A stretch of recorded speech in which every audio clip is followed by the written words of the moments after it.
அனைவருக்கும் வணக்கம்.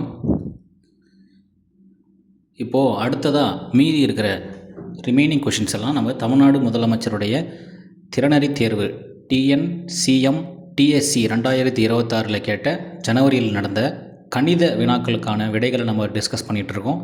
ஏற்கனவே 10 வினாக்களுக்கான விடையை தெளிவாக விளக்கமாக பார்த்தாச்சு. இன்றைக்கி மீதி இருக்கிற கேள்விகளோட விடைகளை நம்ம டிஸ்கஸ் பண்ணலாம்.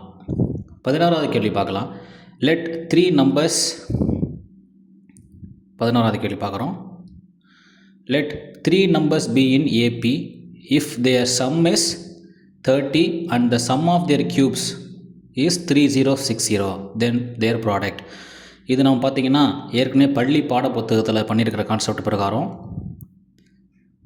நமக்கு இந்த மாதிரி அடுத்தடுத்த 3 உறுப்புகள் அப்படின்னு நம்ம கொடுத்துட்டாலே சரி, ஒரு கூட்டுத்தொடர் வரிசையில் கன்சிக்யூட்டிவ் 3 numbers நம்ம ஜென்ரலாக எப்படி எடுத்துப்போம்? ஒன்று ஏ மைனஸ் டினும் இன்னொன்று ஏன்னு எடுத்துப்போம். மூணாவது எலமெண்ட்டை ஒரு ஏ ப்ளஸ் டின்னு எடுத்துப்போம். இது நமக்கு ஏற்கனவே தெரிஞ்ச விஷயந்தான். அது பிரகாரம் இந்த 3 எலமெண்ட்ஸ் நம்ம கன்சிடர் பண்ணிக்கலாம்.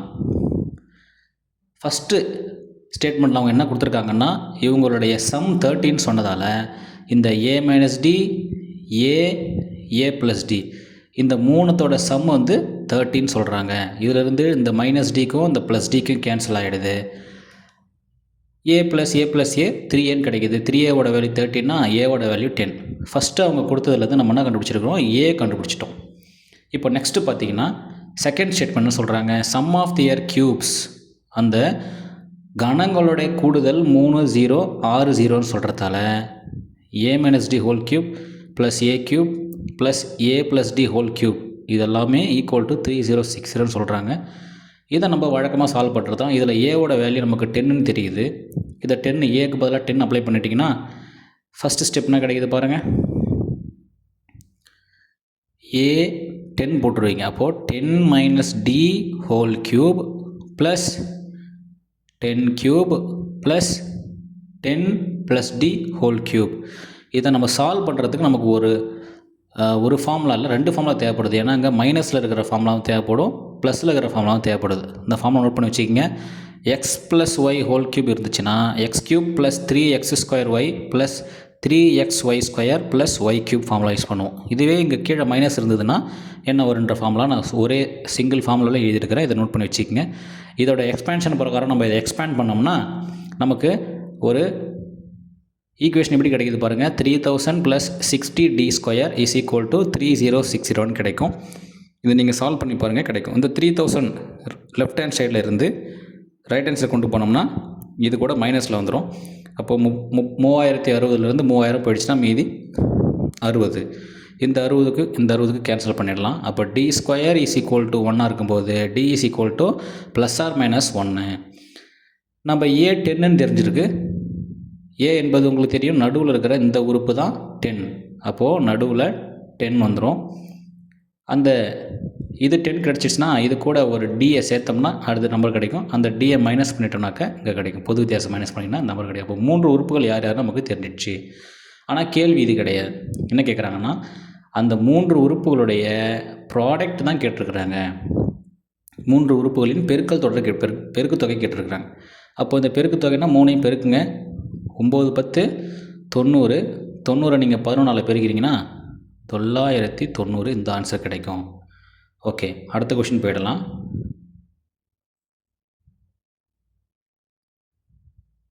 Question number 12.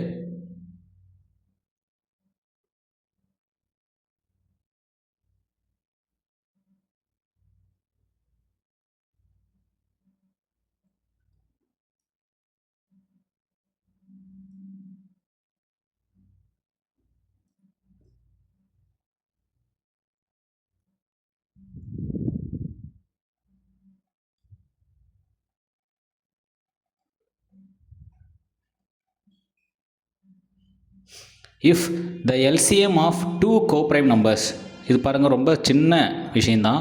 கோப்ரைம் நம்பர்னால் என்னன்னு தெரியும் உங்களுக்கு. சார்பகா எண்கள்னு நம்ம எது சொல்லுவோம்னா 2 நம்பர் எடுத்துக்கலாம். ஏன்னு ஒரு நம்பர் எடுத்துக்கிறோம், பின்னு ஒரு நம்பர் எடுத்துக்கிறோம். இந்த 2 எண்களுக்கும் ஜிசிடி இல்லைனா ஹெச்சிசிஎஃப் ஆல்வேஸ் என்னவாக இருக்கணும்னாக்க 1 இருக்கணும். அப்படி இருந்துச்சுன்னா அந்த 2 எண்களை ஏபி என்ற 2 எண்களை நம்ம என்ன சொல்லுவோம், கோப்ரைம் சொல்லுவோம். உதாரணத்துக்கு 15ம் 16 எடுத்துக்கலாம். இந்த 15 16 தனித்தனியாக பார்த்தோம்னா ரெண்டுமே பகா எண்கள், இரண்டுமே பகு எண்களாக இருக்குது. இதுவும் காம்போசிட் நம்பர், இதுவும் காம்போசிட் நம்பர். ஆனால் இரண்டையும் ஒரு சேராக பார்க்குறோம். 15ஐயும் 16ஐயும் சேர்த்து 2 பேருக்கும் அட் அ டைமில் சைமல்டேனியஸாக ஒரு பொது வகுத்தி, பொது டிவைசர், காமன் டிவைசர் இருக்கான்னு பார்த்தீங்கன்னா கிடையவே கிடையாது. உதாரணத்துக்கு இந்த 15 நீங்கள் 3 டேபிளில் டிவைட் ஆகும், ஆனால் 16 வராது. அதே மாதிரி இந்த 15 வந்து 5 டேபிளில் வரும், ஆனால் 16 வராது. அதே மாதிரி பார்த்திங்கன்னா இந்த 16 2 டேபிளில், 4 டேபிளில், 8 டேபிளில், 16 டேபிள் நிறையா டேபிளில் வந்து டிவைட் ஆகும். ஆனால் அந்த எந்த டிவைசஸுமே 15க்கு டிவைசஸாக வராது. இப்போ இந்த மாதிரி இருந்துச்சா இதோட நம்ம என்ன சொல்கிறோம், கோப்ரைம் சொல்லுவோம். இப்போ இந்த கொஷினில் பார்த்தீங்கன்னா 2 கோப்ரைம் நம்பருக்கு எல்சிஎம் கொடுத்துட்டாங்க. எல்சிஎம்மோட வேல்யூ 63. அப்படி இருந்துச்சுன்னா அதோடைய ப்ராடக்ட் கேட்குறாங்க. இதை நோட் பண்ணி வச்சுக்கோங்க.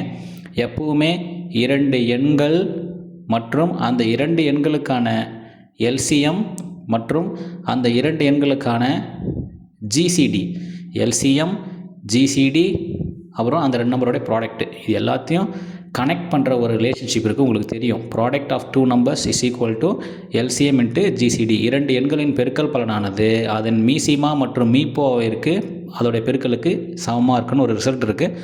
அந்த ரிசல்ட் யூஸ் பண்ணி தான் அந்த கொஷின் நம்ம சால்வ் பண்ண போகிறோம். அப்போது A cross B is equal to LCM நமக்கு கொஷினில் கொடுத்துருக்குறாங்க 63. இங்கே எப்படி சார் இந்த ஜிசிடி 1 போட்டோன்னா அதான் டெஃபனிஷனே சொல்லியிருக்காங்க பாருங்கள். கோப்ரைம் என்றாலே 2 எண்களுக்கு இடையேயான ஹெச்சிசிஎஃப் மீப்பெரு பொது வகுத்தி என்னவாக இருக்குன்னா 1 தான் இருக்கும்.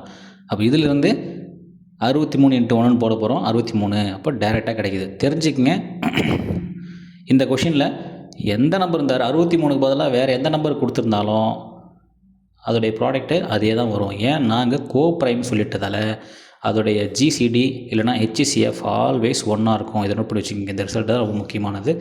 இது யூஸ் பண்ணி தான் நம்ம சால்வ் பண்ணோம். நெக்ஸ்ட்டு 13. இதில் இந்த கேள்வி பாருங்கள். இந்த இருபடி சமன்பாடு கொடுத்துட்டு இந்த சமன்பாட்டுடைய மூலங்கள் மெய் மூலங்கள் அப்படின்னு சொல்லிட்டாங்க. மெய் மூலங்களாக இருந்துச்சுன்னா எம்மோட மதிப்பு என்னவாக இருக்கும் அப்படின்னு கேட்குறாங்க. எப்போவுமே பார்த்தீங்கன்னா எக்ஸாம் பாயிண்ட் ஆஃப் வியூ, இந்த மாதிரி காம்படிட்டிவ் எக்ஸாம் பாயிண்ட் ஆஃப் பார்த்தீங்கன்னா இந்த டிஸ்கிரிமினண்ட்டோடைய வேல்யூ, தன்மை காட்டியை வச்சு போடக்கூடிய கான்செப்ட் ரொம்ப ரொம்ப முக்கியம். நேச்சர் ஆஃப் ரூட்ஸ்னு சொல்லுவாங்க. இது எக்ஸாம் பாயிண்ட் ஆஃப் வியூ ரொம்ப முக்கியம்தான். போட்டித் தேர்வுன்னு வரும்போதும் இது மிக மிக முக்கியமான கான்செப்ட், ஞாபகம் வச்சுக்கோங்க. அவங்க என்ன சொல்லிட்டாங்க, ரியல் ரூட்டுக்கான கேஸ் உங்களுக்கு தெரியும். டெல்டா வச்சு நம்ம 3 கேஸ் படிச்சிருப்போம். ஒருவேளை டெல்டா ஸ்ட்ரிக்ட்லி கிரேட்டர் தென் 0 வந்தால் சொல்லுவோம் ரியல் ரூட்டாக இருக்கும், அப்புறம் டிஸ்டிங்க்ட் ரூட்டாக இருக்கும், தனித்துவமான மூலங்கள் கிடைக்கும். ஒருவேளை டெல்டா ஈக்குவல் டு 0 இருந்தாக்கா என்ன கேஸ் வரும், மெய் மூலங்கள் அண்டு சமமான மூலங்களாக இருக்கும். மெய் மற்றும் 2 ஈக்குவல் அண்டு ரியல் ரூட்ஸ் நம்ம சொல்லுவோம். ஒருவேளை டெல்டாவோட வேல்யூ லெஸ் தேன் 0 இருந்துச்சுன்னா அதுக்கு மெய் மூலங்களே கிடையாது, நோ ரியல் ரூட். அப்போ என்ன சார் ரூட் வரும்னா இமேஜினரி ரூட்ஸாக இந்த கொஷனுக்கு இருக்கும், இந்த ஈக்குவேஷனுக்கு இருக்கும். ஓகே, இப்போ இந்த இடத்துல நமக்கு கேரண்டி ரியல் ரூட்ஸ்னு கொடுத்துட்டதால ரியல் ரூட்ஸ் 2 கேஸில் வரும். எந்த கேஸில் வரும், கிரேட்டர் தென் 0 வரும், ஈக்குவல் டு 0 வந்துடும். அப்போ நம்ம ரெண்டையும் ஒரு சேர எழுதும்போது எப்படி எழுதிக்கலாம்னாக்கா delta greater than or equal to 0ன்னு எழுதிக்கலாம். டெல்டா கிரேட்டர் தென் 0னா ஃபார்முலா என்னது, b² - 4ac. இது நம்ம சின்னு எழுதிக்கணும். b² - 4ac greater than or equal to 0. What are the values of a, b and c? இந்த ஈக்குவேஷனில் ஒரு இருபடி சமன்பாடு இருக்குதுன்னா x² கோஎஃபிஷியன்ட் தான் ஏன்னு சொல்லுவோம், எக்ஸோட கோஎஃபிஷியன்ட் எல்லாத்தையும் பின்னு சொல்லுவோம், எக்ஸ் இல்லாத இருக்கிற டேர்ம்ஸ் எல்லாத்தையும் நம்ம சொல்லுவோம் கான்ஸ்டன்ட் சின்னு சொல்லுவோம். இப்போது அந்த வேல்யூஸ் எடுத்து அப்ளை பண்ணியிருக்கிறேன். b² - 4ac கிரேட்டர் தென் 0 நம்ம சப்ஸ்டியூட் பண்ணியிருக்கோம். அதோட எக்ஸ்பென்ஷன் போடுங்க. a + b whole square formula உங்களுக்கு தெரியும், a² + b² + 2ab. அதோட எக்ஸ்பென்ஷன் போட்டிருக்கிறேன். சிமிலர்லி இந்த 4 நீங்கள் இது உள்ளே மல்டிப்ளை பண்ணிக்கோங்க, இப்படி கிடைக்கும். m² கேன்சல் ஆகிடுது. ரிமைனிங் டேர்ம்ஸை நீங்கள் சால்வ் பண்ணுங்கள். இந்த ப்ராடக்ட்டில் இருக்கிற 4 ரைட் ஹேண்ட் சைடு இங்கே போகிறப்ப என்ன ஆகிடுதுனாக்கா டிவிஷனில் போயிட்டு 0 ஆகிடும் அதுவும். ஓகே, அப்போது மீதி m-4 is greater than or equal to 0 கிடைக்குது. இது சால்வ் பண்ணாக்கா m is greater than or equal to 4 டைரெக்டாக கிடைக்கக்கூடியது தான். நீங்கள் தெரிஞ்சிக்க வேண்டியது ரியல் ரூட்னா நம்ம டிஸ்கிரிமினேட்டோட வேல்யூ எப்படி இருக்கும், greater than or equal to 0 இருக்கும். அதை வச்சு சால்வ் பண்ணுங்க, ஆன்சர் கிடைக்கும். நெக்ஸ்ட் பார்த்திங்கன்னா 10 கேள்வியிலேயே நம்ம காம்போசிட் கொஷின் ஏற்கனவே ஒரு டைம் பார்த்துருந்தோம். அதே மாதிரி இப்பயும் காம்போசிட்டை வச்சு ஒரு கேள்வி பார்க்க போகிறோம். Question number 14. Okay, f of x என்பது 4x - 1 கொடுத்துருக்குறாங்க. இதில் f காம்போசிட் இதுக்கு என்ன அர்த்தம்னா fன்ற ஃபங்க்ஷனை திருப்பி நம்ம ஒரு 3 டைம் காம்போசிட் பண்ண போகிறோம். அதாவது திருப்பி ஒரு இன்புட்டை அந்த ஃபங்க்ஷனுக்குள்ளே கொடுத்துக்கிட்டே இருக்கும். அது எந்த இன்புட்னா -1 இன்புட்டாக கொடுக்குறோம். ஃபஸ்ட்டு இந்த எஃப்ன்ற ஃபங்க்ஷன் என்ன பண்ணுது, நம்ம எக்ஸ்ன்னு ஒரு இன்புட்டை கொடுக்குறோம்னா அதை 4ஆல் மல்டிப்ளை பண்ணி -1 பண்ணுது.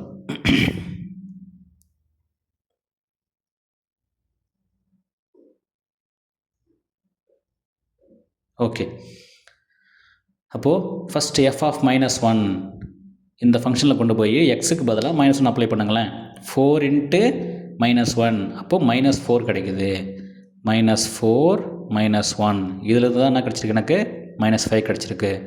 Similarly next f composite f of -1 அப்படின்னு என்ன அர்த்தம்னா திருப்பி என்ன பண்ணுறோம், அதே வேல்யூ மறுபடியும் எஃப்ல கொண்டு அப்ளை பண்ண போகிறோம். ஃபஸ்ட்டு எஃப்போட அவுட்புட் என்ன கிடச்சிது, நமக்கு -1 அப்ளை பண்ணும்போது -5 கிடச்சிது. இப்போ என்ன அர்த்தம்னா இந்த -5ஐ மறுபடியும் கொண்டு போய் அதே எஃப்பில் நம்ம அப்ளை பண்ண போகிறோம். இந்த எஃப்பில் மறுபடியும் அப்ளை பண்ணுங்கள். அப்படி அப்ளை பண்ணிங்கன்னா என்ன வருது பாருங்கள், 4 × -5 அப்படின்னு பார்த்தீங்கன்னா -20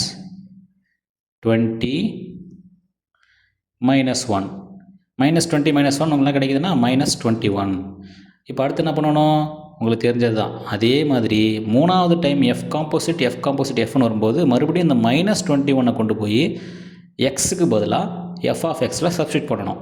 அப்படி போட்டிங்கன்னா 4 கூட -21 பண்ணும்போது -84 கிடைக்குது. அப்புறம் -1 இது ரெண்டையும் சேர்க்கும்போது -85 டைரக்ட் ஆன்சர் தான். இந்த காம்போசிஷன் ரொம்ப முக்கியமானது, பார்த்து வச்சுக்கோங்க. அடுத்து 15வது கேள்வி. ஒரு பெருக்கத்தோட வரிசையில் முதல் உறுப்பு 2ன்னு சொல்லிட்டாங்க. அப்போது ஏவோட வேல்யூ 2. அப்புறம் செவன்த் டேர்ம் வந்து 1458. செவன்த் டேர்ம்னா உங்களுக்கு nth டேர்ம் ஃபார்முலா தெரியணும். an = AR power n-1 formula use பண்ணுறோம் இல்லைங்களா. அப்போ இந்த இடத்துல செவன்த் டேர்ம் சொன்னதால் AR பவர் 7-1 நீங்கள் போட்டிங்கன்னா 6 கிடைக்குது, which is equal to 1458. In this we are given the value of a is 2. So you have to substitute the value of a as 2 in this equation. This 2 goes to right hand side by division. அப்போ டிவிஷனில் போனதால் இந்த 1458 நீங்கள் 2 டேபிளில் divide பண்ணிங்கன்னா 729 கிடச்சிடுச்சு. இந்த பக்கம் R/6 கிடைக்குது. அப்போது இந்த 729 எதோடைய பவரில் எழுத முடியும்னு பார்க்கும்போது 3யோட பவர்ஸாக எழுதிடலாம். எத்தனை டைம் எழுதலாம்னா 6 டைம்ஸ் எழுதிடலாம். அப்போது இங்கே R/6 இங்கே 3/6 இதிலிருந்து ஆரோட வேல்யூ உங்களுக்கு 3ன்னு கிடச்சிடுச்சு. முதல் உறுப்பு கிடச்சிடுச்சு, பொது விகிதம் கிடச்சிடுச்சு, காமன் ரேஷியோவும் கிடச்சிடுச்சு. இதிலேருந்து நம்மளாம் கேட்குறாங்க பாருங்கள், இந்த 2ன்றது எதை குறிக்குது, ஃபஸ்ட்டு டேர்ம் குறிக்குது, செகண்ட் டேர்ம், தேர்ட் டேர்ம். அப்போ இது எத்தனாவது டேர்மாக இருக்கும் யோசிச்சு பாருங்கள். First term, second term, third டேர்மில் ஏ மேலே R² இருக்குது. அப்போது 2R/6ன்றது எத்தனாவது டேர்ம், 7th டேர்ம்னு அர்த்தம். இந்த 7 டேர்ம் என்ன பண்ணுறாங்க, நடுவில் பண்ணுறாங்க, ப்ளஸ் பண்ணியிருக்காங்க. அப்போ கூட்டுறாங்க. 7 டேர்மையும் கூட்டணும் அப்படின்னா அதுக்கு மீனிங் என்னதுன்னா S7 means sum of first 7 terms அப்படின்னு அர்த்தம். அப்போது இன்டைரக்டாக என்ன கேட்குறாங்கன்னா S7 கேட்குறாங்க. இப்போ S7 உங்களுக்கு ஃபார்முலா பெருக்குத்துற வரிசையில் ஒரு ஜிபியில் SNோட ஃபார்முலா தெரிஞ்சிருக்கணும். SN = A × R/n-1 whole divided by R-1. அவ்வளோதான். இப்போ இதில் ஏவோட வேல்யூவும் தெரியும், ஆரோட வேல்யூவும் தெரியும். டைரெக்டாக அப்ளை பண்ணியிருக்கேன். அப்ளை பண்ணி சிம்ப்ளை பண்ணுங்கள்.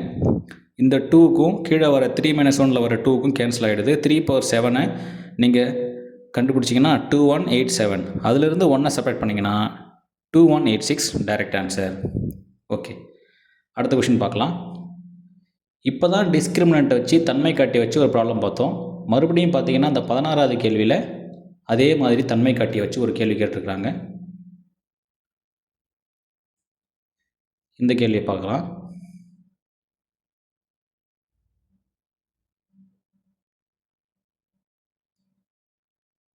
ஓகே, கேள்வி நல்லா படிச்சிங்கன்னா ரியல் அண்டு ஈக்குவல், ஏற்கனவே சொன்ன மாதிரி ரியல் அண்ட் ஈக்குவல்னா டெல்டா ஈக்குவல் டு 0.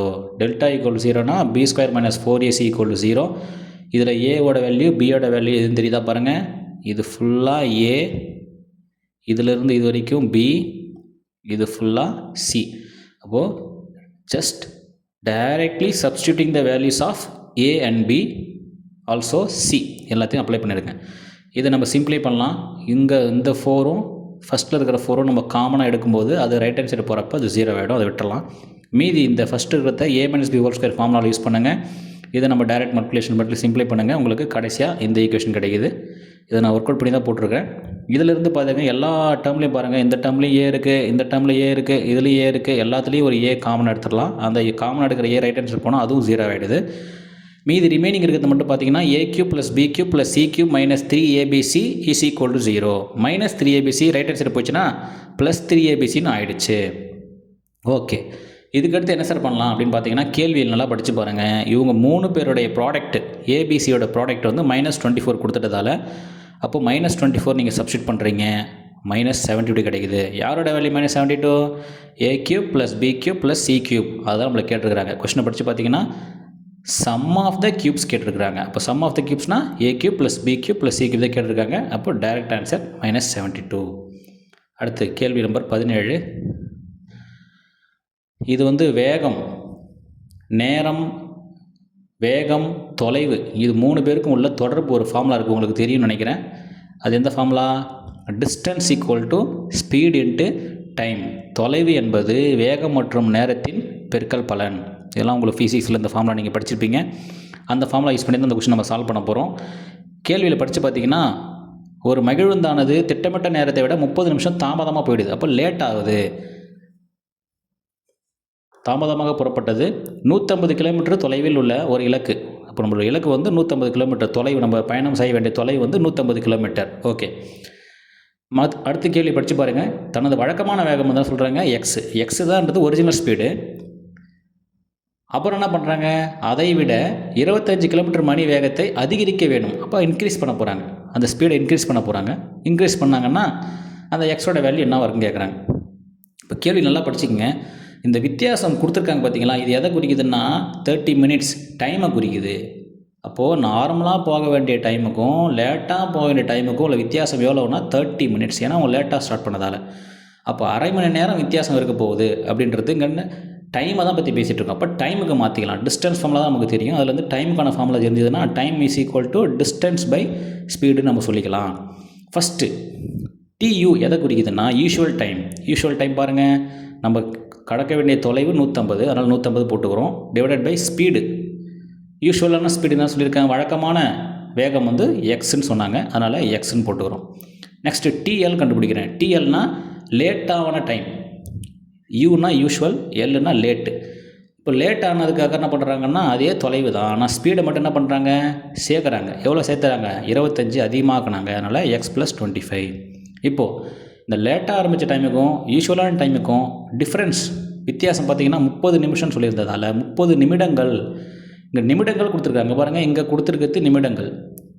கேள்வியில் பார்த்தீங்கன்னாக்க இந்த வேகம் வந்து மணியில் இருக்குது. அப்போ எல்லாத்தையும் ஒரே யூனிட்டுக்கு மாற்றணும், அது மிக மிக முக்கியம். இங்கே பார்த்தீங்கன்னா கிலோமீட்டர்னு இருக்குது, இங்கேயும் கிலோமீட்டர் கொடுத்துருக்காங்க, இங்கேயும் கிலோமீட்டர் கேட்குறாங்க, அது பிரச்சனை இல்லை. ஆனால் கேள்வியில் இங்கே நிமிடங்கள் இருக்குது, இந்த இடத்துல மணின்னு வர்றதால நம்ம ஏதாவது ஒரு யூனிட்டுக்கு ஒரே மாதிரி மாற்றிக்கிறது நல்லது. அப்போ நிமிஷத்தை மணியாக மாற்றிக்கலாம்.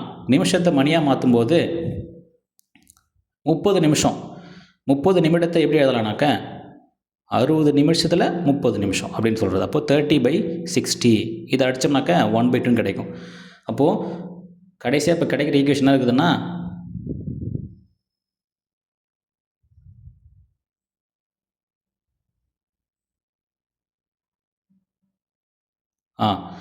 150/x minus 150/x plus 5 which is equal to 1/2. இதை நம்ம எல்சிஎம் எடுத்து சால்வ் பண்ணுறோம். வழக்கமான மெத்தடில் என்ன பண்ணுறோம், இப்படி எல்சிஎம் எடுக்கிறோம். எல்சிஎம் எடுத்து சால்வ் பண்ணிங்கன்னா உங்களுக்கு இந்த மாதிரி ஒரு இருபடி சான்பாடு கிடைக்கும். இருபடி சான்பாடு சால்வ் பண்ணால் அதுக்கு எத்தனை தீர்வு கிடைக்கும்? 2 தீர்வு கிடைக்கும். ஒன்று -100, இன்னொன்று +75. எக்ஸ் என்பது எதை குறிக்குது இந்த இடத்துல? அந்த ஸ்பீடு, அவங்க வந்த ஸ்பீடை குறிக்குது. அப்போ ஸ்பீடு கண்டிப்பாக நெகட்டிவில் வராது. சார் ரிவர்ஸில் போனால் மைனஸ் வரும்னு சொல்லக்கூடாது, சரியா? எப்படி போனாலும் வேகம் என்பது எப்பவுமே ப்ளஸில் தான் சொல்லுவோம். அப்போது x = 75 தாங்க ஆன்சராக வரும். x = -100 நெக்லிஜிபிள், அதை நம்ம விட்டுறலாம். ஓகே, அடுத்தது 18வது கேள்வி. மறுபடியும் பார்த்திங்கன்னா அந்த இருபடி சான்பாடு தான் நமக்கு வந்துட்டுருக்கு. இருபடி சான்பாடை கொடுத்துட்டு அதோடைய மூலங்கள், மறுபடியும் அதோட மூலங்களை பற்றி கேட்டுருக்குறாங்க. நேச்சர் ஆஃப் ரூட்ஸ் பேசிக் தான். எப்படி இருக்குன்னு கேட்குறாங்க. நேச்சர் ஆஃப் ரூட்ஸ் கேட்டாலே நம்ம என்ன பண்ணோம், டிஸ்கிரிமினண்டோட வேல்யூ கண்டுபிடிக்க போயிடணும். டிஸ்கிரிமினன்ட்னா அது உங்களுக்கு தெரியும், டெல்டா. டெல்டா என்ன வருதுன்னு பார்க்கலாம். Delta is nothing but b² - 4ac. அப்போ பியோட வேல்யூ அப்ளை பண்ணுறேன், ஏவோட வேல்யூ, சியோட வேல்யூ டேரெக்டாக சப்ஸ்டிட் பண்ணியிருக்கிறேன். இதுலேருந்து 4 + 40 which is equal to 44. இப்போ என்ன பிரச்சனைனா, இந்த 44 தான் சார் கிடச்சிருக்கு, அது >0, ரைட்டு. >0னா நம்ம சொல்லுவோம், டிஸ்கிரிமினண்டோட வேல்யூ >0 கிடச்சிதுன்னா என்ன படிச்சிருக்கிறோம், மெய் மற்றும் சமமற்ற மூலங்கள் தான் நாம் படிச்சிருக்கிறோம். அப்போ இந்த ஆப்ஷனில் பாருங்கள், கண்டிப்பாக இது வராது. ஏன்னா ஈக்குவல் ரூட் சொல்கிறாங்க, அது இல்லை, சரிங்களா? எப்போ ஈக்குவல் ரூட் சொல்லியிருப்போனாக்கா டெல்டாவோட வேல்யூ 0 கிடச்சதா நம்ம சொல்லியிருப்போம். இது அந்த கேஸில் வரலை. கண்டிப்பாக நோ ரியலும் வராது. ஏன்னா <0 வந்தால் தான் நோ ரியல் சொல்லுவோம். அப்போ <0 வரல. இப்போ 2 சான்ஸ் தான், ஒன்று பி இல்லைனா சி. எப்படி சார் ரேஷ்னல் இர்ரேஷ்னல் சொல்கிறோம் அப்படின்னு பார்த்தீங்கன்னா, எப்போவுமே இங்கே வரக்கூடிய டிஸ்கிரிமினண்டோட வேல்யூ ஒரு பர்ஃபெக்ட் ஸ்கொயராக இருந்துச்சுன்னா அது ரேஷ்னல் ரூட்டாக வந்துடும். ஒருவேளை இங்கே வரக்கூடிய வேல்யூ 44 வந்திருக்கு இல்லையா, இந்த நம்பரை பார்த்தீங்கன்னா உங்களுக்கு பர்ஃபெக்ட் ஸ்கொயர் கிடையாது. அப்போது பர்ஃபெக்ட் ஸ்கொயர் இல்லாத நம்பர் எப்போ வந்தாலும் அதுக்கு கண்டிப்பாக என்ன ரூட் கிடைக்குன்னா இர்ரேஷ்னல் ரூட் தான் கிடைக்கும். ஒருவேளை இந்த இடத்துல 44க்கு பதிலாக 36ன்னு வந்திருந்தாலோ, இல்லை 64, 36, 25 இந்த மாதிரி வந்துருச்சுன்னா அதெல்லாம் பர்ஃபெக்ட் ஸ்கொயர் அப்படின்றதால அதுக்கு ரேஷ்னல் ரூட்டுன்னு போடுவீங்க. இப்போ இந்த இடத்துல இது பர்ஃபெக்ட் ஸ்கொயர் வராதால இர்ரேஷ்னல் போடுவோம். எப்படி சார் இது இர்ரேஷ்னல் வரும்னா யோசிச்சு பாருங்கள். நம்ம இந்த இருபடி சான்பாடு தீர்க்கிறதுக்கு ஃபார்முலா மெத்தட்னு ஒரு மெத்தட் நம்ம யூஸ் பண்ண ஞாபகம் இருக்கா? x is equal to -b ± square root of b² - 4ac whole divided by 2a. இந்த ஃபார்முலாவில் இந்த ரூட்டுக்குள்ளே போட்டிருக்க பார்த்தீங்களா, இதுதான் யார், டெல்டா, டிஸ்கிரிமினன்ட். அப்போது இந்த டெல்டாவுக்குள்ளே தான் 44 வந்திருக்கு இந்த இடத்துல, கரெக்டாக?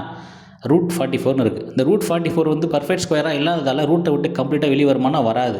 எப்படி சார் வரும், இப்படி வரும், 2√11. எப்படி 2√11? 44 நீங்கள் 4 × 11 பிரிப்பீங்க, அந்த 4 மட்டும் பர்ஃபெக்ட் ஸ்கொயர், வெளியே வந்தால் 2ன்னு வந்துடும், ரூட்டுக்குள்ளே 11 மட்டும் இருக்கும்.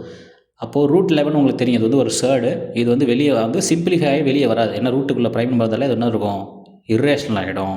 அப்போது அந்த √11 கடைசி வரைக்கும் டில் எண்டு தொடர்ந்து வந்துக்கிட்டே இருக்கும், விடாது. அதனால் இது கடைசி ஸ்டெப்பில் ஒரு இர்ரேஷ்னல் ரூட்டாக தான் வரும் அப்படின்னு நம்ம முடிச்சிடும். இது ஒரு முக்கியமான பாயிண்ட்டு, நோட் பண்ணி வச்சுக்கோங்க. அடுத்தது 19வது கேள்வி.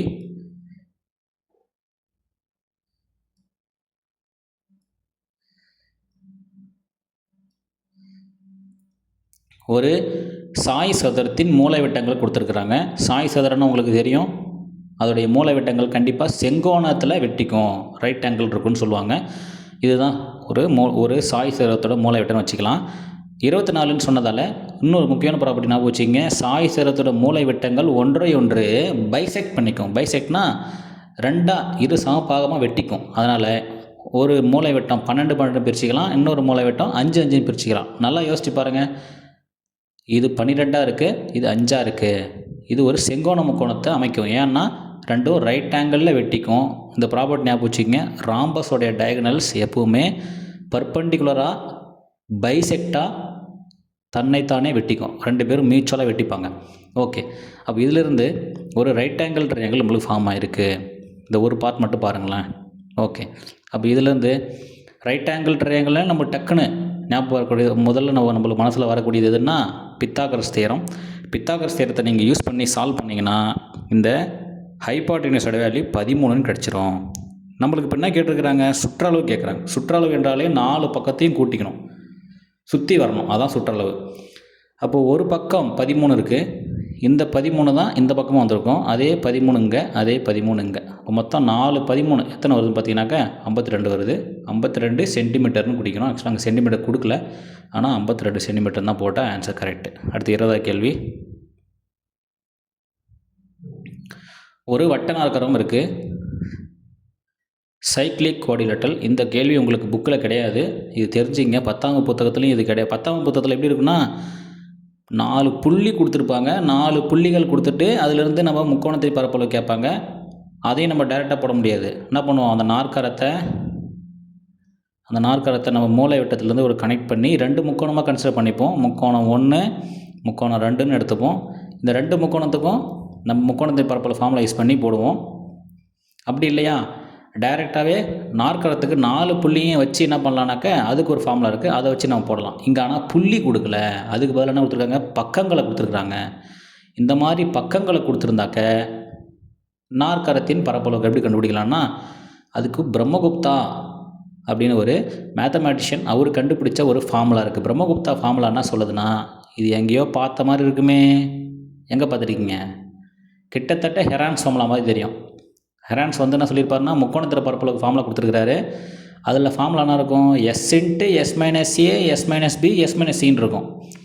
இங்கே ஒரு சேஞ்ச் நடந்திருக்கு. என்ன நடந்திருக்குன்னா, பிரம்மகுப்தா என்ன பண்ணியிருக்காருன்னா, ஒரு நாற்கரத்துக்கு ஒரு குவாடிலேட்டரோட ஏரியா ஃபார்முலாவை ரூட்டுக்குள்ளே அந்த எஸ்ஸை விட்டுட்டாங்க. அதுக்கு பதிலாக S - A S - B S - C S - Dன்னு போட்டிருக்கிறாங்க. எஸ்ன்றது செமி பெரிமீட்டர், உங்களுக்கு தெரிஞ்சது தான். செமி பெரிமீட்டர்னால் ஒன்றும் கிடையாது, 4 பக்கங்களையும் கூட்டி அதில் பாதி. செமி என்றாலே என்னதுன்னா பாதி அப்படின்னு சொல்லுவோம், அரை அப்படின்னு. அப்போது எல்லாத்தையும் கூட்டினா 26 கிடைக்குது. 26 லட்சம்னாக்கா 13. பாதி சுற்றளவு என்ன கிடைக்குதுன்னா 13. Semi perimeter 13. இப்போ பிரம்மகுப்தா ஃபார்முலா எடுத்துக்கிறோம். ஒரு பக்கத்தையும் அந்த 13ல் கழிச்சு எழுதுருங்க. அப்போது 13 - 5 போட்டிங்கன்னா 8 கிடைக்கும். அதே மாதிரி 13 - 6 13 - 7 13 - 8 எல்லாமே நம்ம எழுதிக்க போகிறோம். ரூட்டுக்குள்ளே இருக்கும். நம்மளை கேள்வி என்ன கேட்டிருக்காங்கன்னா, ஏ கேட்கல, ஆனால் A² கேட்டிருக்கிறாங்க. அப்போ இந்த ஃபார்முலாவிலே நம்ம என்ன பண்ணுறோம், இந்த ரூட்டை வைக்கிறதுக்காக 2 பக்கம் ஸ்கொயர் பண்ணுறோம். இந்த ஏ என்ன ஆகிடுதுன்னா A² ஆகிடுது.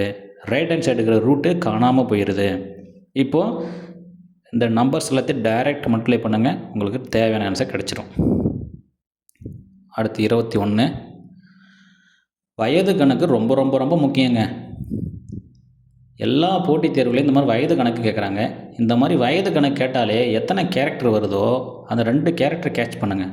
ஒன்று ராமு, அடுத்து ராமோட அப்பா, 2 பேர் வராங்க. அதனால் இப்படி என்ன பண்ணுறீங்க, ராம் எழுதிக்கிங்க, ஃபாதர்னு எழுதிக்கிங்க. ராமோட வயது Xன்னு எழுதிக்கலாம், அப்பாவோட வயது Yன்னு நம்ம எடுத்துக்கலாம். இப்போ கேள்வியை படிங்க. Product of the ages of Ram and his father. ராமோட வயதையும் அப்பாவோட வயதையும் பெருக்கினால் கிடைக்கும் வேல்யூ எதுக்கு சமன் சொல்கிறாங்க பாருங்கள், ஈஸ். முதல்ல 2 ப்ராடக்ட் பண்ணிக்கலாம். அப்போது XY ஈஸ்னா ஈக்குவல் டு படிக்கிறோம் 175 more than the product of their ages 5 years ago. 5 ஆண்டுகளுக்கு முன்னால் இருந்த அவர்களுடைய வயதின் பெருக்கல் பலனுக்கு சமமாக இருக்கும்னு சொல்லலை, ஒரு 175 அதிகமாக இருக்குன்னு சொல்கிறாங்க. அப்போது நல்லா கவனிச்சிக்கங்க. முதல்ல 5 ஆண்டுகளுக்கு முன்பு அவங்களோட வயசு என்ன இருக்கும். இப்போ உதாரணத்துக்கு ப்ரெசென்ட்டில் 2 பேருக்கும் ஏஜ் என்ன சொல்லியிருக்கிறேன், Xன்னு சொல்லியிருக்கிறேன், Yன்னு சொல்லியிருக்கிறேன் 2 பேருக்கும், ரைட்டா. இப்போது 5 வருஷத்துக்கு முன்னாடின்றதால 2 பேருக்குமே 5 வயசு குறையும், அப்பாவுக்கும் குறையும் மகனுக்கும் குறையும். அப்போது Xன்ற வயது என்ன இருக்கும், இப்போது X - 5 இருக்கும். இது என்ன அர்த்தம்னா 5 ஆண்டுகளுக்கு முன்னால், இதுவும் 5 ஆண்டுகளுக்கு முன்னால். கேள்வி நல்லா படித்து பார்த்தோம். செகண்ட் சென்டென்ஸ்னால் சொல்கிறாங்க, 5 ஆண்டுகளுக்கு முன்னால் இருந்த அவர்களுடைய வயதோட பெருக்கல் பலனை விட 175 அதிகம் அப்படின்னு சொன்னதால் 2ஐயும் பெருக்கி ப்ளஸ் 175 போட்டுக்கிறோம். இந்த ஈக்குவேஷனை நீங்கள் கரெக்டாக எழுதணும், அதுதான். கேள்வி நல்லா படித்து எழுதிட்டினாலே ப்ராப்ளம் சால்வ். ஓகே, இப்போது டைரக்ட் சிம்ப்ளிகேஷன். லெஃப்ட் ஹேண்ட் சைடு உங்களுக்கு XYன்னு அப்படியே இருக்குது. இதை நீங்கள் என்ன பண்ண போகிறீங்க, டைரெக்டாக பெருக்கிறது தான். X × Y ஃபஸ்ட்டு நீங்கள் மல்டிப்ளை பண்ணுவீங்க. அப்புறம் ஒரு 5x ஒரு 5y அப்புறம் ஒரு 200 கிடைக்குது. இதிலேருந்து xy கேன்சல் ஆகிடுது. மீதி இருக்கிற ஈக்குவேஷன் நம்ம சால்வ் பண்ணுறதுக்கு முன்னாடி ரைட் ஹேண்ட் சைடு பாருங்கள், என்ன இருக்குது பாருங்கள், -5x -5y.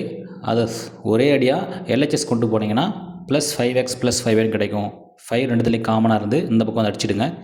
240 ஆகிடுச்சு. ஓகே, இதிலேருந்து செகண்ட் ஈக்குவேஷன் என்ன கிடைக்குதுன்னா,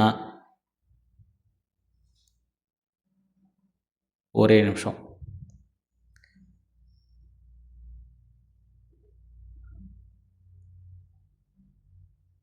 ஓகே, x + y = 14 கிடச்சிது இல்லைங்களா? அதிலிருந்து இன்னொரு சமன்பாடு நம்மளுக்கு தேவைப்படுது. ஏன்னா ஒரு சமன்பாடு வச்சு நம்ம ஒன்றும் பண்ண முடியாது. கேள்வி நல்லா படித்து பார்க்குறோம், அதோடு முடிச்சிக்கலாம். அடுத்தது பார்த்திங்கன்னா, rams father is 20 years older than Ram. அப்போது ராமோட அப்பா ராமை விட 20 வயசு அதிகமானவர் அப்படின்னு சொல்கிறதால செகண்ட் ஈக்குவேஷன் எப்படி எழுதலாம் பாருங்கள்.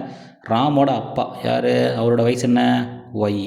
அப்போது ஒய்ன்னு எழுதிக்கலாம். First Y is 20 years older than Ram. அப்போது ராமோட வயசோட 20 அதிகம்னு சொல்கிறாங்க. எக்ஸ் ப்ளஸ் 20 இருக்கும்.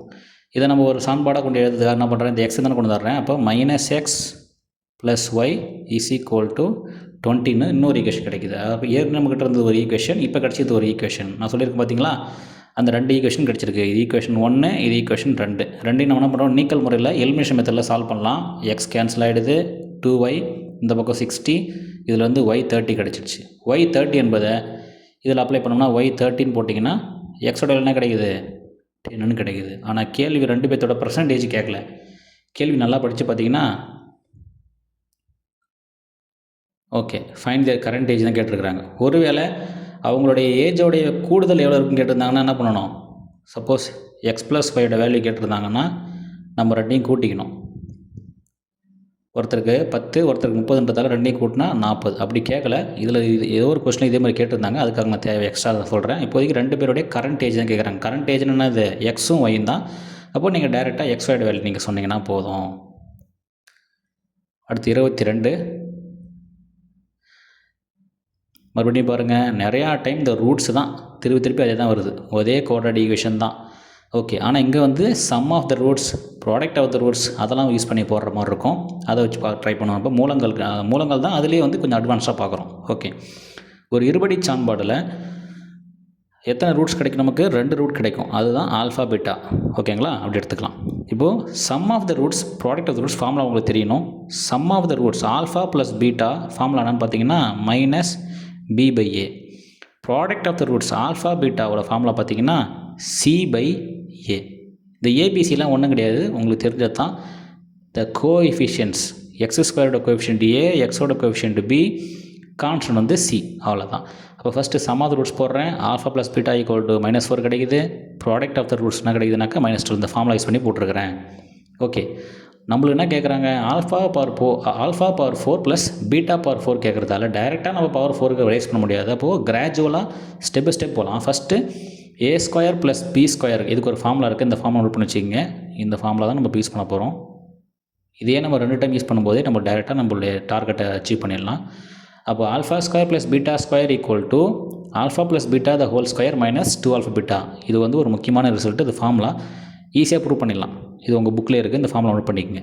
இதில் என்ன சார் அப்படி பியூட்டி இருக்குன்னா, sum of the roots, product of the roots, அப்புறம் sum of the squares of the roots, இது 3ஐயும் ரிலேட் பண்ணுற ஃபார்முலா தான் இந்த ஃபார்முலா. அதான் அதோடைய பியூட்டி. அப்போ இதுலேருந்து நம்ம லெஃப்ட் ஹேண்ட் சைடு கண்டுபிடிக்க போகிறோம். ரைட் ஹேண்ட் சைடில் எல்லாமே தெரிஞ்சிருக்குது. இதுதான் சம் ஆஃப் த ரூட்ஸு. அது உங்களுக்கு 4ன்னு தெரிஞ்சிருக்கு. 4 ஸ்கொயர் பண்ணால் 16.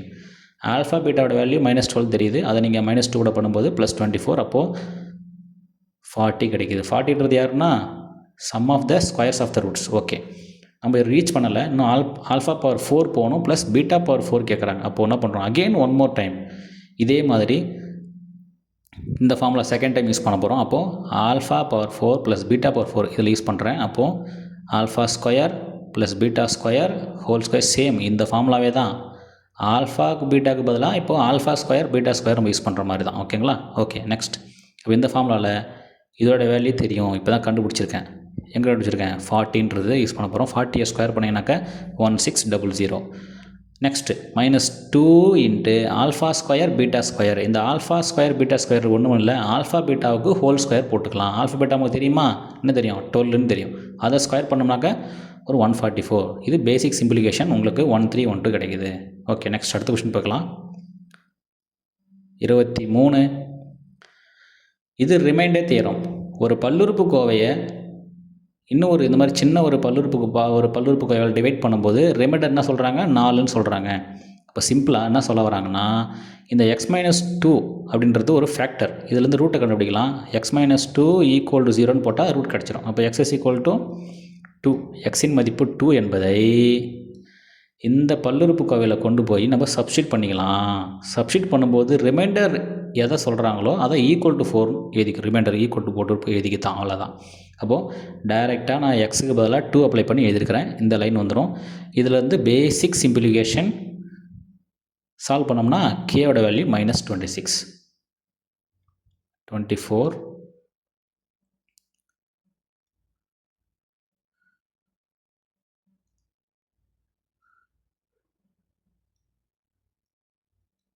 கொஷின் நம்பர் 24 பார்க்கலாம்.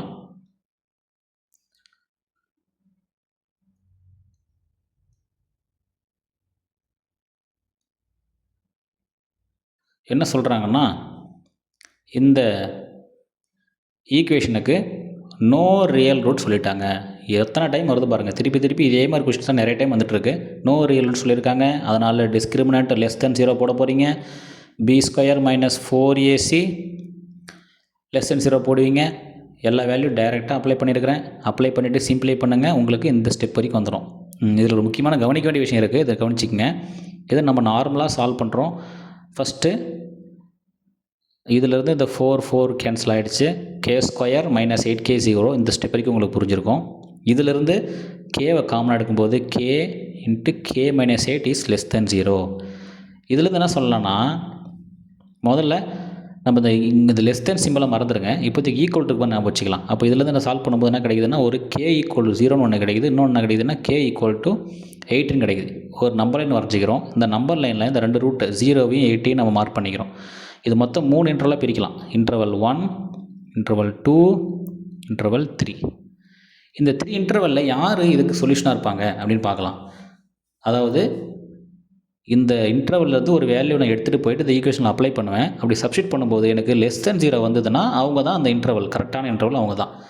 இப்போ 0க்கு லெஃப்ட்டில் பாருங்கள், ஒரு நம்பர் நம்ம எடுத்துக்கலாம். -1 எடுத்துக்கலாம். இதில் போய் -1 நீங்கள் போட்டிங்கன்னா -1 × -1 - 8 போடுவீங்க. அப்போ உள்ளே வந்து ஒரு -9 கிடைக்குது. வெளியில் ஒரு -1, அப்போ ப்ளஸ் ஆகிடுது. நம்மளுக்கு <0 தான் வரணும். அப்போ இந்த ஃபஸ்ட் இன்டர்வலில் என்ன பண்ணலன்னா வரலை, சாட்டிஸ்ஃபை பண்ணல. தேர்ட் இன்டர்வல் பார்க்கலாம். 8லேருந்து இன்ஃபினிட்டின்னு சொல்கிறாங்க. 8க்கு பெருசு நம்பர் 9 எடுத்துக்கலாம். அப்போ 9 போட்டிங்கன்னா 9 - 8 இங்கேயே ப்ளஸில் கிடச்சிடுது. வெளியிலையும் 9 ப்ளஸில் கிடைக்குது. டோட்டலாக ப்ளஸில் கிடைக்குது. நம்மளுக்கு ஆனால் <0 வரணும். அப்போ இந்த இன்டர்வலும் சாட்டிஸ்ஃபை பண்ணலை. 0க்கும் 8க்கும் நடுவில் எதை வேணால் நீங்கள் எடுத்துக்கங்க. நான் 1 எடுத்துக்கிறேன். ஈஸியாக இருக்கிற நம்பர் 1 எடுத்துக்கலாம். அப்போது 1 × 1 - 8 1 - 8 வந்து ஒரு -7 கிடைக்குது. 1 கூட மல்டிப்ளை பண்ணாக்கா நெகட்டிவில் தான் கிடைக்குது. அப்போது கரெக்டாக சாட்டிஸ்ஃபை பண்ணுது. இது மட்டும் கிடையாது, இந்த 0லேருந்து 8க்குள்ளே எந்த நம்பர் எடுத்தாலும் இது சாட்டிஸ்ஃபை பண்ணுது. அப்போ இந்த இன்டர்வல் எப்படி இருக்கணும்? இப்படி இருக்கணும். அவ்வளோதான். இது நீங்கள் இந்த இன்டர்வல் வரைஞ்சி செக் பண்ணிங்கன்னா உங்களுக்கு ஈஸியாக புரிஞ்சிடும். அடுத்து 25 இந்த மாதிரி பேரலல் லைன், ஒரு ட்ரையாங்கிள் ஏபிசியில் டிஇ பேரலல் பிசி, இதை பார்த்தாலே உங்களுக்கு ஞாபகம் வர வேண்டியது தேல்ஸ் தேற்றம். தேல்ஸ் தேற்றத்தை வச்சு தான் பண்ண போகிறோம். அப்போ ஒரு முக்கோணம் வரைஞ்சிக்கிறேன். இதில் ஏபிசி அப்படின்னு 3 பக்கம் இருக்குது. அது இல்லாமல் அவங்க சொல்லியிருக்காங்க பாருங்கள், டிஇ பேரலல் பிசி நம்ம வரைஞ்சாச்சு. ரேஷியோ கொடுத்துருக்காங்க பாருங்கள், அதை அப்படியே டயக்ராமில் கரெக்டாக போடுங்க. டிஇ தான் ஏபியை எந்த ரேஷியோ டேட் பண்ணுது? 2:3ன்னு சொல்கிறாங்க. அப்போது இந்த ஏபின்ற லென்த்தை இந்த டிஇ எப்படி பிடிக்குது? 2:3ன்னு சொன்னதால் இங்கே ஒரு 2, இங்கே வந்து ஒரு 3. அது 2k 3kன்னு கூட போடலாம். நம்ம 2 3ன்னு வச்சுக்கலாம். உனக்கு வந்து k வந்து எல்லாமே கேன்சலாக தான் போகுது, அப்படியே வச்சுக்கலாம். ஓகே, இது மட்டும் இல்லாமல் பரப்பளவு கொடுத்துருக்குறாங்க பாருங்கள். 10ஆம் புத்தகத்தில் இந்த ரிசல்ட் இருக்குது, ஞாபகம் வச்சுக்கங்க. இது ஒரு முக்கியமான ரிசல்ட்டு. அதுக்கு முன்னாடி நம்ம வடிவத்து முக்கோணங்கள் ப்ரூவ் பண்ணால் தான் அதை நம்ம பண்ண முடியும். 2 முக்கோணங்கள் வடிவத்தவே இருந்தாக்க அதுக்கு ஒரு 4 ரிசல்ட் ஒர்க் அவுட் ஆகும். இது 10ஆம் புத்தகத்தில் இருக்குது, அதை நீங்கள் தேடி பார்த்துக்குங்க. ஓகே, இந்த படத்தில் பார்த்தீங்கன்னா 2 முக்கோணம் இருக்குது. அது உங்கள் கண்ணுக்கு தெரியுதா பாருங்கள். ஏபிசி இந்த முக்கோணமும் ஏடிஇ இந்த சின்ன முக்கோணமும் வடிவத்த முக்கோணங்கள், சிமிலர் ட்ரையாங்கிள் அப்படின்னு நம்ம சொல்ல ட்ரை பண்ணலாம். எப்படி சார் சிமிலர் ட்ரையாங்கிள் வரும்? ஏன்னா ஐடியா இருக்கா? யோசிச்சு பாருங்கள். நம்ம இப்போ வரைஞ்ச இந்த டிஇயும் இந்த பிசியும் பேரலாக இருக்குது. பேரலாக இருக்கிறதால இந்த ஆங்கிளும் கரஸ்பாண்டிங் ஆங்கிள் நம்ம சொல்லுவோம். அது ஈக்குவலாக இருக்கும். இந்த ஆங்கிளும் அதே மாதிரி இந்த ஆங்கிளும் கரஸ்பாண்டிங் ஆங்கிள் சொல்லுவோம். ஆங்கிள் ஏ ரெண்டுத்துக்கும் காமனாக இருக்குது. ஆக மொத்தம் எல்லா ஆங்கிளும் வந்துருச்சு. நமக்கு ஏஏ இருந்தாலே போதும். 2 கோணங்கள் இருந்தாலே நம்ம சொல்லிடலாம் சிமிலர் ட்ரையாங்கிள், வடிவத்த முக்கோணங்கள் சொல்லிடலாம். இங்கே 3மே ஒத்து போகுது. அப்போ பெரிய ட்ரையாங்கிளும் சின்ன ட்ரையாங்கிளும் வடிவத்த முக்கோணங்கள், சிமிலர் ட்ரையாங்கிள் சொல்கிறோம். சிமிலர் ட்ரையாங்கிள் இருந்துச்சுனாலே அந்த 2 சிமிலர் ட்ரையாங்கிளோடைய பரப்பளவோட விகிதம் எதுக்கு சமமாக இருக்குன்னா அதோடைய பக்கங்களுடைய விகிதத்தோடைய வர்க்கத்துக்கு சமமாக இருக்கும். That is the ratio of the areas of 2 similar triangles is always equal to the squares of their ratio. Corresponding sides நீங்கள் எதை வேணால் போடலாம். ஏபி மட்டும் போடாமல் ஏபி/ஏடி போடுறதுக்கு பதிலாக வேறு சைடு கூட நீங்கள் போட்டுக்கலாம். பிசி போட்டிங்கன்னா இங்கே என்ன பண்ணிக்கணும், டிஇ போடணும். இல்லை மேலே ஏசி போட்டிங்கன்னா கீழே என்ன பண்ணிக்கணும், ஏஇ போட்டுக்கணும். அதோடைய ஹோல் ஸ்கொயர் ஈக்குவலாக இருக்குது. இது 10ஆம் புத்தகத்தில் இருக்கிற முக்கியமான ரிசல்ட்டு. அந்த ரிசல்ட் பிரகாரம் என்னென்ன கொடுத்துருக்காங்க பாருங்கள். இந்த பெரிய முக்கோணத்தோட பரப்பளவு நம்ம கண்டுபிடிக்க சொல்கிறாங்க. குட்டி முக்கோணத்தோட பரப்பளவு 36ன்னு அவங்க கேள்வியிலே கொடுத்துருக்குறாங்க. அடுத்தது வலது பக்கத்தில் ஏபியோட மதிப்பும் ஏடி மதிப்பும் பிக்சரை பாருங்கள், தெரியும் உங்களுக்கு. இந்த ஏபி மொத்தமாக அப்போ 2ம் 3 சேர்ந்ததுன்னா நமக்கு 5ன்னு கிடச்சிரும். ஏடி படத்தை பாருங்கள். ஏடியோட மதிப்பு 2, அதையும் அப்ளை பண்ணியிருக்கிறேன். இப்போ டைரக்ட் சிம்பிளிகேஷன் 25/4ன்னு கிடைக்குது. இங்கே இருக்கிற 36 நம்ம ரைட் ஹேண்ட் சைடு கொண்டு போயிடலாம். அப்போ இப்படி வந்துடுது. பேசிக்கான ஆன்சர் தான். பார்த்திங்கன்னா 25 கிடைக்குது. இங்கே எனக்கு 9 இருக்குது. ரெண்டையும் மல்டிப்ளை பண்ணினாக்கா 225 ஆன்சர். அடுத்து 26. இந்த 26வது கேள்வி பாருங்கள். ஏற்கனவே பார்த்துருக்கோம் நம்ம 2 ரியல் ரூட்ஸ் இருக்குதுன்னு சொல்லியிருக்காங்க. அப்போ அது கண்டிப்பாக ஒரு குவாட்ராட்டிக் ஈக்குவேஷன் தான். இது கிளியராக இருங்க. 2 ரூட் யாருன்னா ஆல்ஃபா பீட்டான்னு சொல்லிட்டாங்க. அது இந்த கண்டிஷன்ஸை சாட்டிஸ்ஃபை பண்ணணும் அப்படின்னு சொல்லியிருக்காங்க. ஓகே, நம்மளுக்கு ஒரு குவாட்ராட்டிக் ஈக்குவேஷன் கண்டுபிடிக்கணும்னா, யூனிக்காக கண்டுபிடிக்கணும்னா 2 விஷயம் தெரிஞ்சால் போதும். Sum of the roots and product of the roots.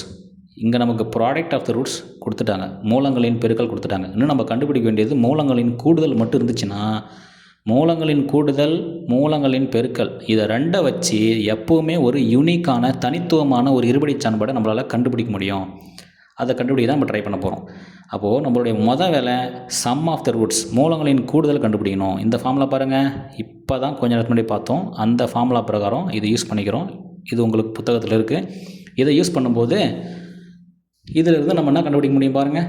இதில் நமக்கு தேவையான லெஃப்ட் ஹேண்ட் சைடில் இருக்கிற alpha plus beta whole square தான் நம்ம கண்டுபிடிக்க போகிறோம். அதை அப்படியே வச்சுக்கலாம். ரைட் ஹேண்ட் சைடில் பாருங்கள், ஆல்ஃபா ஸ்கொயர் ப்ளஸ் பீட்டாஸோட வேல்யூ கொஷினில் கொடுத்துருக்குறாங்க. 20 போட்டுக்கிறோம். வெறும் ஆல்ஃபா பீட்டா 9, இங்கே 2 ஆல்ஃபா பீட்டாக்கு தலை 18. Direct simplification right hand side பார்த்தீங்கன்னா 38 கிடைக்குது. We need alpha plus beta which is equal to ± square root of 38. நம்ம ப்ளஸில் எடுத்துக்கலாம். ஓகே, அப்போ இருபடி சமன்பாடு ஃபார்முலா பாருங்கள். நம்ம ஏற்கனவே படிச்சிருப்போம். இந்த ஃபார்முலா உங்களுக்கு தெரிஞ்சுக்க நினைக்கிறேன். முக்கியமான ஃபார்முலா நோட் பண்ணி வச்சுக்கோங்க. ஆல்வேஸ் ஒரு இருபடி சமன்பாடு உருவாக்கணும்னா நமக்கு ஏற்கனவே சொன்ன மாதிரி 2த்துக்கும் மூலங்களின் கூடுதலும் மூலங்களின் பெருக்கலும் தெரிஞ்சால் போதும். அதை வச்சு அந்த இருபடி சமன்பாட்டை எழுதிடலாம். அந்த ஃபார்முலா பார்த்துங்க. x² minus sum of the roots into X plus product of the roots equal to 0. இதான் அந்த ஃபார்முலா. அதாவது x² மைனஸ் மூலங்களின் கூடுதல் இன்ட்டு எக்ஸ் ப்ளஸ் மூலங்களின் பெருக்கல் ஈக்குவல் டு 0. இதான் ஃபார்முலா. இதில் நமக்கு எல்லா வேலையும் தெரிஞ்சிருக்கு. இதுவும் தெரிஞ்சிருக்கு, இதுவும் தெரிஞ்சிருக்கு. டைரெக்டாக அப்ளை பண்ணால் உங்களுக்கு ஆன்சர் கிடைக்கும். அடுத்து 27.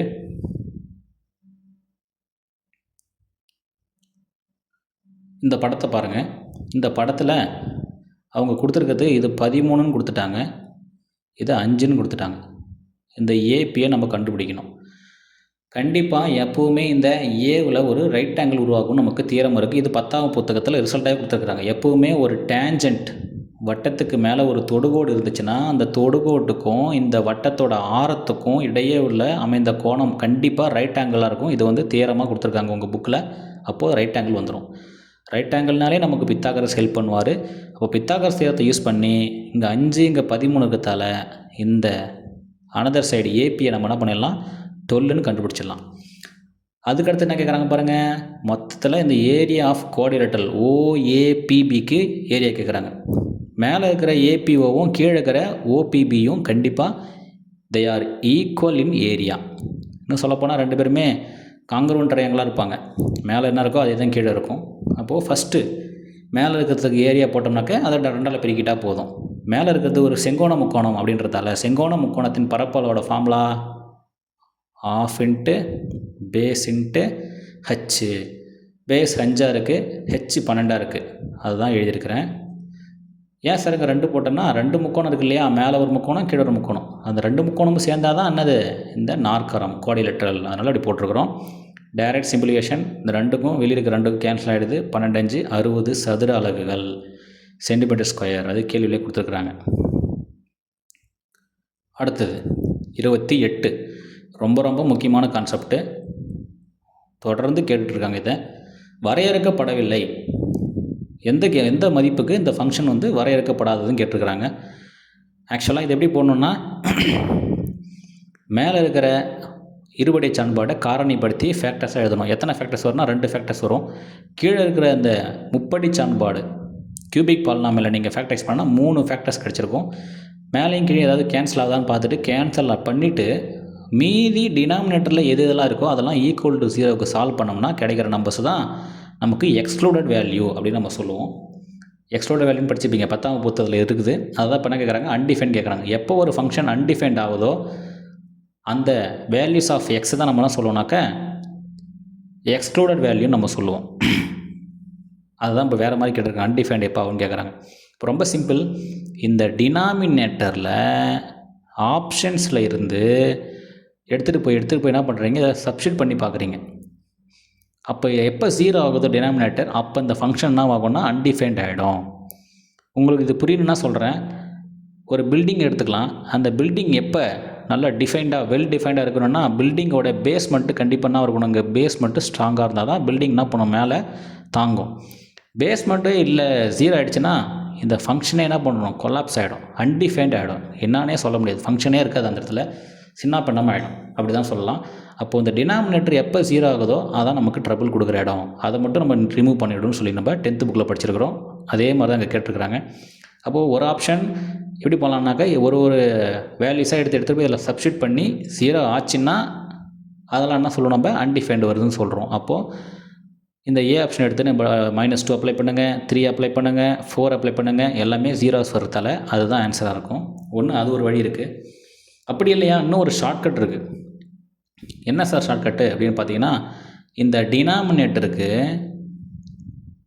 நம்ம sum of the roots, product of the roots, sum of the product of the roots 2 at a time அப்படின்னு சொல்லுவோம். அது வியட்டா ஃபார்முலா. இதெல்லாம் எங்கேருந்து வருதுன்னா வியட்டா ஃபார்முலான்னு ஒரு ஃபார்முலா இருக்குது. இதை நீங்கள் 10th புக்கில் பார்த்துருப்பீங்க. வியட்டா ஃபார்முலான்னு சொல்லுதுன்னா சம்மேஷன் ஆல்ஃபா, அதாவது எல்லா ரூட்டையும் சிங்கிள் டைம் ஆட் பண்ணுறது. இது கியூப்டெல்லாம் அப்போ கியூபிக்னா மொத்தம் 3 ரூட் இருக்கணும். அப்போது ஆல்ஃபா ப்ளஸ் பீட்டா ப்ளஸ் காமாவோட ஃபார்முலா என்னதுன்னா சம் ஆஃப் த ரூட்ஸோட ஃபார்முலா வந்து -b/a.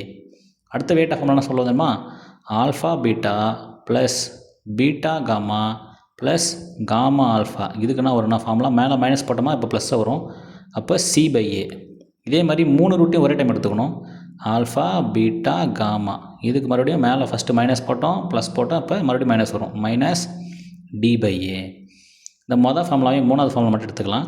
இதுதான் வேட்டா ஃபார்முலா, நம்ம தேவையான மட்டும் எடுத்துக்கிறோம். அப்போது இந்த கண்டிஷனை சாட்டிஸ்ஃபை பண்ணுற மாதிரி யார் இருக்கிறாங்கன்னு பார்க்கலாம். அப்போது டினாமினேட்டருக்கு தான் போட்டுருவோம். இந்த டினாமினேட்டரோட ஃபங்க்ஷனுக்கு சம் ஆஃப் த ரூட்ஸ் இப்படி இருக்கணும், ப்ராடக்ட் ஆஃப் ரூட்ஸ் இப்படி இருக்கணும்னு சொல்லி போட்டுருவோம். அப்போது இதுக்கு போட்டிங்கன்னா -b/a. இதான் a, இதான் b, இதான் c, இதான் d. அப்போது -b/aன்னு சொன்னதால் -5/1 போடுவீங்க. ஆல்ரெடி ஒரு ஃபார்முலாவில் ஒரு மைனஸ் இருக்கிறதால 5ன்னு வருது, 5. நெக்ஸ்ட் இதே மாதிரியே ப்ராடக்ட் ஆஃப் ரூட்ஸ் ஃபார்முலா வந்து -d/n சொன்னதால் d என்ன இருக்குது இந்த இடத்துல 24. அப்போது -24/1 நீங்கள் போடுவீங்க. இது -25 கிடைக்குது. இது சம் ஆஃப் த ரூட்ஸ், இது ப்ராடக்ட் ஆஃப் ரூட்ஸ் அப்படின்னு சொல்கிறதால இந்த 4 ஆப்ஷன் பாருங்கள், ABCD 4 ஆப்ஷனில் எல்லா நம்பரையும் கூட்டினா சம் ஆஃப் த ரூட்ஸ் 5 வரணும்னு சொல்கிறாங்க. இந்த செகண்ட் ஆப்ஷன் பாருங்களேன், -2 4 கூட்டினா 2 தான் கிடைக்குது, நம்மளுக்கு 5 வரணும். அப்போ B தப்பு. சி ஆப்ஷன் பாருங்கள் 3யும் 4 கொடுத்துருக்கதால ரெண்டையும் கூட்டினா 7 வந்துடுச்சு, அதுவும் தப்பு. டி ஆப்ஷன் பாருங்கள் எல்லாமே ப்ளஸ்ஸு, கூட்டினாக்கா 4 3 7 7 2 9 எங்கேயோ போயிடுச்சு, நமக்கு 5 தான் வரணும். இப்போ ஏ ஆப்ஷன் மட்டும் பார்த்தீங்கன்னா அழகாக 4 3 7 7ல் 2 போச்சுன்னா 5 கரெக்டாக வருது. ப்ராடக்ட்னா 3யும் பெருக்குனா -24 வரணும். ஃபஸ்ட் ஆப்ஷனில் தான் 4 12 12 -24 அதுவும் வருது. சம் ஆஃப் த ரூட்ஸும் வருது, ப்ராடக்ட் ஆஃப் த ரூட்ஸும் வர்றதால ஏ ஆப்ஷன் தான் கரெக்டு. மற்ற 3மே சாட்டிஸ்ஃபை பண்ணாது. இது ஒரு நல்ல ஷார்ட்கட்டு, நோட் பண்ணி வச்சுக்கோங்க, முக்கியமானது இது. அடுத்து 29 பார்த்துங்க. Direct result. ஒரு வட்ட நாற்கரத்தோடைய பண்பே அதுதான். வட்ட நாற்கரத்தோடைய பண்பு என்னதுன்னா எதிர் கோணங்கள் மிகை நிரப்பு கோணமாக இருக்கும். அதாவது ஆப்போசிட் ஆங்கிள்ஸ் சப்ளிமெண்ட்ரினா என்ன, காம்ப்ளிமெண்ட்ரினா என்ன உங்களுக்கு தெரிஞ்சிருக்கணும். நம்ம எப்பவுமே 2 ஆங்கிளை, ஒரு ஆங்கிள் ஏன்னு வச்சுக்கலாம், இன்னொரு ஆங்கிள் பின்னு வச்சுக்கலாம். இந்த 2 ஆங்கிள் நம்ம எப்போ காம்ப்ளிமெண்ட்ரி சொல்லுவோம்னா ரெண்டையும் சம் பண்ணால் 90 வந்ததுன்னா அது ரெண்டும் காம்ப்ளிமெண்ட்ரின்னு சொல்லுவோம். அதுவே ரெண்டையும் சம் பண்ணும்போது 180 வந்துச்சுன்னா அதை நம்ம சொல்லுவோம் சப்ளிமெண்ட்ரின்னு சொல்லுவோம். அப்போது ஒரு வட்டம், அந்த வட்டத்தில் அமைந்த நாற்கரம் 4 பக்கம் தொடர மாதிரி ஞாபகம் வச்சுக்கோங்க. ஏ பி சி டி இதுதான் வட்ட நாற்கரம். இந்த வட்ட நாற்கரத்தில் ஏ என்ற கோணத்தையும் சி என்ற கோணத்தையும் கூட்டினா ஆல்வேஸ் 180 இருக்கும். அது மட்டும் இல்லாமல் பி ஆங்கிள் டி இதை சம் பண்ணால்னா வருன்றாங்க 180 இருக்குன்னு சொல்கிறாங்க. இதுதான் அந்த வட்ட நாற்கரத்துடைய பேசிக்கான பண்பு. அடுத்தது 30வது கேள்வி.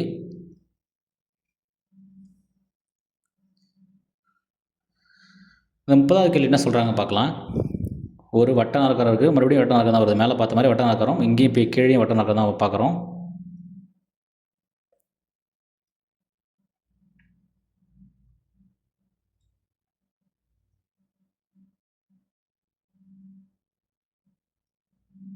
ஓகே, என்ன சொல்கிறாங்கன்னா இந்த வட்ட நாற்கரத்தில்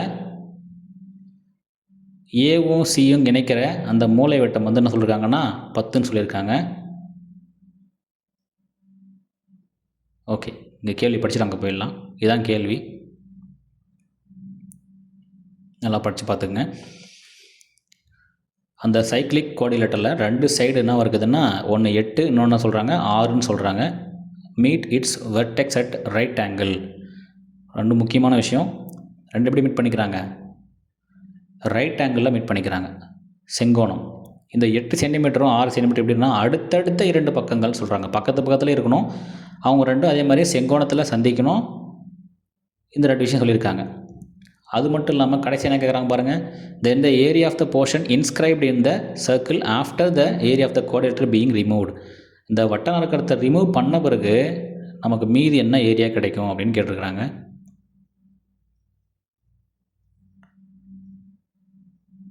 ஓகே,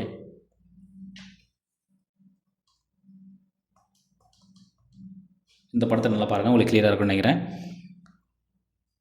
1 6, இன்னொன்று 8. நான் மன்னிக்கணும், தப்பாக சொல்லிட்டேன். 10 இன்னும் கொடுக்கவே இல்லை. நம்ம இப்போ இந்த 6 8 தான் கொடுத்துருக்குறாங்க. அடுத்தடுத்த பக்கம்னு சொல்கிறதால பக்கத்துலேயே போட்டுக்கணும். ஒன்று இங்கே 8 போட்டிருந்தா இங்கே 6 போட்டுருக்கணும், ஆனால் பக்கத்துலேயே இருக்கணும். ஓகே, என்ன சொல்கிறாங்கன்னா 2 பேரும் செங்கோணத்தை அமைக்குதுன்னு சொல்லியிருக்காங்க. அப்போது செங்கோணத்தை அமைக்குது அப்படின்றதால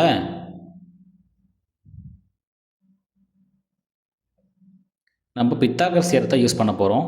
பித்தாகரஸ் தியரம் உங்களுக்கு தெரியும், அதை யூஸ் பண்ணி சால்வ் பண்ணிங்கன்னா ஏசியோட வேல்யூ 10ன்னு கிடச்சிடுச்சு.